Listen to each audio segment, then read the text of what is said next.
يخرج علينا الفيزازي المغربي بتصريح خطير جدا يمس العقيدة والتوحيد، ويعلن نكايته في الجزائريين. الذي يجب أن نقف عنده من المسائل الخطيرة نقطتان. النقطة الأولى، قال: سأذهب إلى تل أبيب وأسجل تسجيلا مباشرا، قال: من تل أبيب، وأعلن أن نتنياهو صديقي، هكذا قال. هذا أولا. ثم ثانيا، قال: سأفعل ذلك نكاية في الجزائريين. بادئ ذي بدء أقول أن هذا عداء لله تعالى ولرسوله قبل إعلان العداء للجزائريين. المشكلة ليست مشكلة جزائرية ومغربية، نحن نتحدث من باب العقيدة والتوحيد. بإعلانك أن نتنياهو صديق فأنت عدو الله، حكمك حكمه، أنت مثله، هذا أولا. ثم ثانيا، إعلانك ذهابك لتل أبيب معناه اعترافك بالكيان الصهيوني، حكمك أنك خبيث مرتد، بعت الأقصى الشريف مساندة لطاغوت المغرب، هذا هو التفسير. ثالثا، أخذتك العزة بالإثم لما وقف النظام المغربي مع الكيان الصهيوني وأعلن سلما وباع فلسطين والقضية الفلسطينية، فوقفت معه حمية وجاهلية. وزد على هذا، المواقف التي تبنى نكاية ضد الجيران ليست مواقف دين ولا مواقف ملة ولا مواقف التوحيد. إنني أدعوك إلى التوبة، وأن تجدد إسلامك، وأن تعلن توبتك، وأن تتنصل من الكيان الصهيوني، وأن تعلن الحرب عليه، وأن ترجع إلى دينك وإيمانك، وأن تتبرأ من أقوالك، وأن تتولى الله ورسوله والمسلمين، وأن تخرج عن تصريحاتك الجاهلية التي لا ترتبط بصلة الإسلام ولا بقرابة الأخوة بين الجزائريين والمغربيين. قبل أن نختم أقول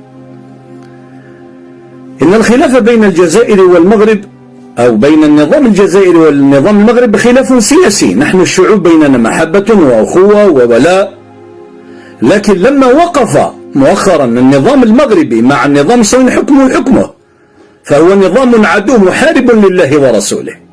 وزد على هذا، وقوف النظام المغربي مع الكيان الصهيوني أمر خطير، فإنه تبديل للدين وتغيير لقواعد الملة وتغيير لشروط لا إله إلا الله، وجعل العدو المحارب المغتصب لأرض الإسلام صديقا، وجعل من يقاتل في سبيل الله لتحرير الأرض المقدسة يعني جانية، وتسميه بالأسماء يعني الخبيثة.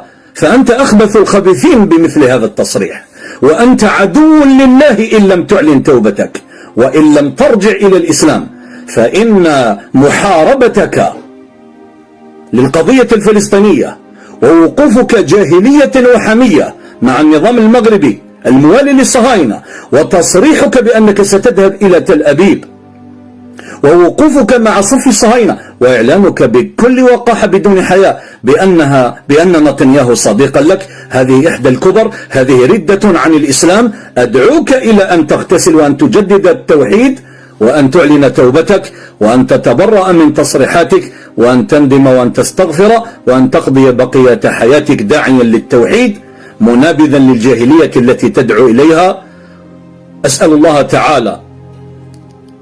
الله تعالى بأسمائه الحسنى وصفاته العليا إن لم ترجع إلى الصواب أن يعقرك عقرا، وأن يسحقك سحقا، وأن يمحقك محقا، وأن يذهبك من هذه الدنيا، وأن يجعل الله تعالى خاتمتك خاتمة سوء، حتى يعتبر بك من أراد أن يسلك طريق بلعم بن البعوراء الذي وقف مع أعداء الله ضد الأنبياء والرسل. وصلى الله وسلم وبارك على النبي عليه الصلاة والسلام. الدولة وأن نخذل الملك في قناعته وكذا لمصلحة بلاده، هذا شيء آخر. أنا أرى أن من حق الدولة أن تفعل، أن تطبع، وإن كان المغرب لا يسميه تطبيع. والله ما سمعتك. الدولة أن تفعل، أن تطبع.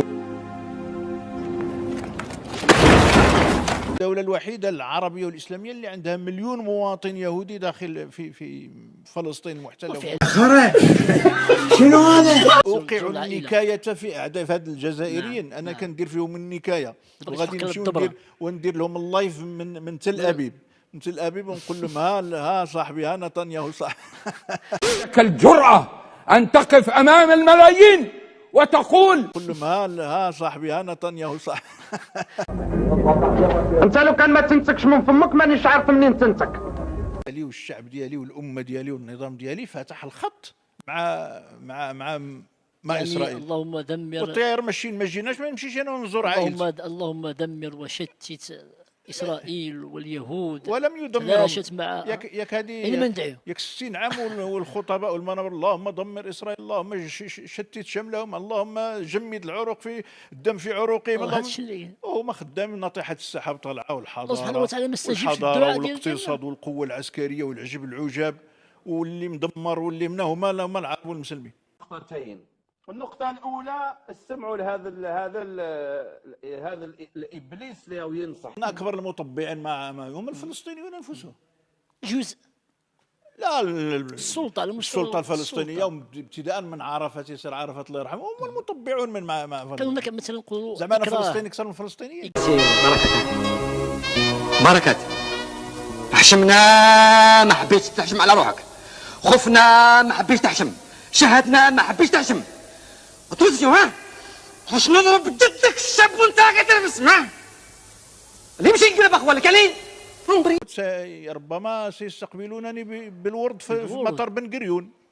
تتوقع سي محمد؟ ولما لا؟ هذا غادي يستقبلني بالورد والاخر غادي يستقبلني بالتخشيبه. أنا أرى أن من حق الدولة أن تفعل، أن تطبع، وإن كان المغرب لا يسميه تطبيعا وإنما استئناف للعلاقة التي كانت دائما منذ أن كان. اضحك محمد، اضحك اضحك اضحك عبد الله، اضحك اضحك اضحك يلعن، اضحك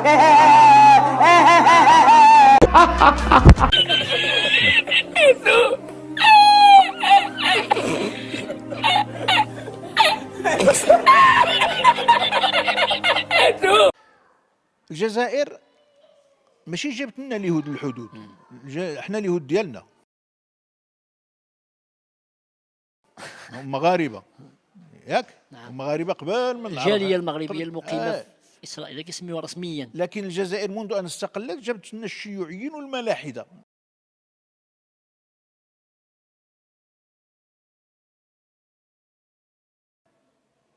من روسيا، ولا زال الاسلحه ديالهم كل من روسيا او من الصين او من كوريا الشماليه او من تشيفارا او من كولومبيا او من كوبا وما نعرف منين. فيما كان شي هملك حال جابوا لنا. اذا الشيوعيون جاءت بهم الدوله الجزائريه منذ الاستقلال 61 او 62 صح؟ اذا جبتوا لنا الشيوعيين، حنا جبنا لكم اليهود هنا، هذه بتلك سن بالسن. هاد الحكام الجزائر ما فيهم ثقه، ويعلنون عداوتهم لنا وحربهم علينا وصنعنا البوليزاريو وشادين الحدود ومضيقنا وخسرين الملايير في السفاره في افريقيا وفي العالم كله من اجل اعتراف بالجزائر. هذه دوله عدوه حقيقيه على مستوى الحكام. ولا ان الجزائر ظلمت المغرب، يعني هذا موقف كان عليه ان يكون حياديا يصلح، حتى اذا افترضنا ان الجزائر مختلفه مع المغرب او مع اي بلد، على أهل العلم يصلحوا ويقعوا ويحاولوا يحسنوا النيات، ماشي يجي يتخذ طرف ويطعن في أمة بأكمل. أنا اللي كنت معاه وعاشرته حتى في المعاشرة ماشي عادي، المعاشرة الجنسية ماشي عادي. السيد كيطلب شي حوايج، المهم داكشي ماشي عادي. ما نقدرش أنا نقول هادشي حيت ما نقدرش.